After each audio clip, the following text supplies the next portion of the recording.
there.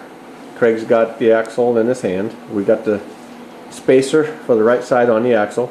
We put never sees on the axle, and he's going to start to slide it in there. Get that thing lined up. That's a whole lot of never sees coming out. Okay, now slide that spacer up to that bearing. There you go. Now it gives you.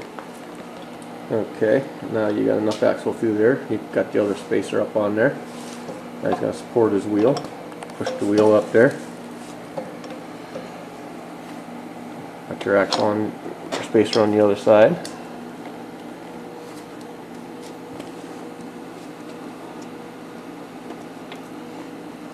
And push the axle in. Wiggle it around there. Alright, the axle is now in there, nice and easy. Now Craig's going to put the washer and put the nut on there. For right now, we're just going to run it up there finger tight. Alrighty.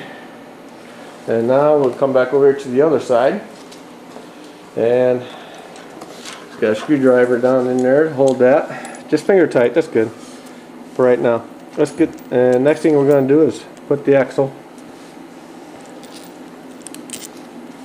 the pinch bolts, doesn't matter.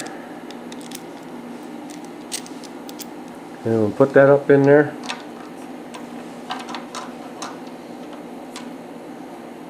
And we'll run them up finger tight. That's just to help support that axle a little bit when we go over and torque down the other side.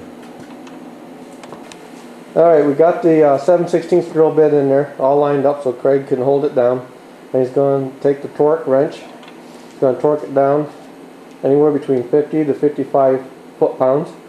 And I have the torque wrench set at about 52.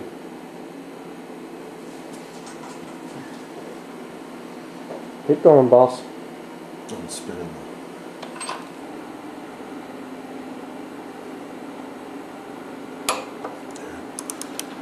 Give her one more notch for let her snap. There you go. That's it. Now this side is torqued down. Now you go around the other side and you torque down your pinch bolts. Before you do that, put the drill bit in. Just give a little ease on the fork out so the fork butts up against the drill bit, and then go ahead and tighten it down. Okay, now we're going to take the pinch bolts and we're just going to tighten them down to 12 inch-pounds. There's that one.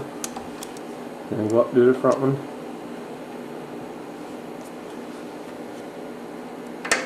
There you go.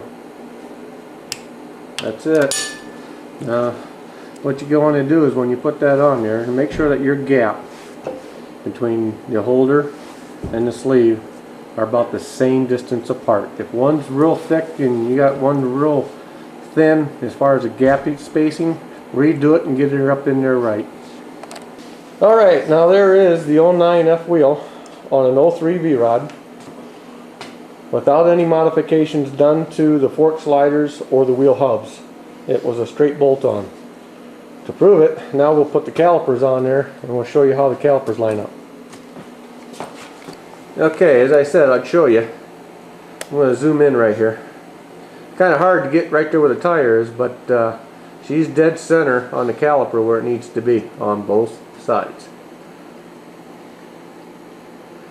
There's the rotor. Let me zoom out here again. There we go.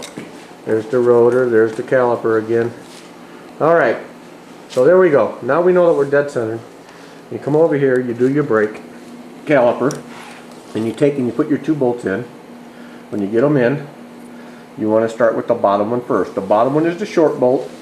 The top bolt is the long bolt. What you want to do is torque them down to 28 to 38 foot-pounds. You'll start with the bottom one first, torque it down, and then torque the top one down.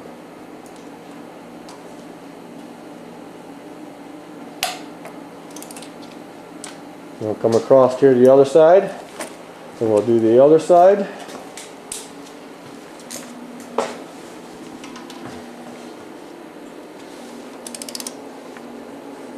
Bottom one first, And the top one. Okay, now we'll give the wheel a spin.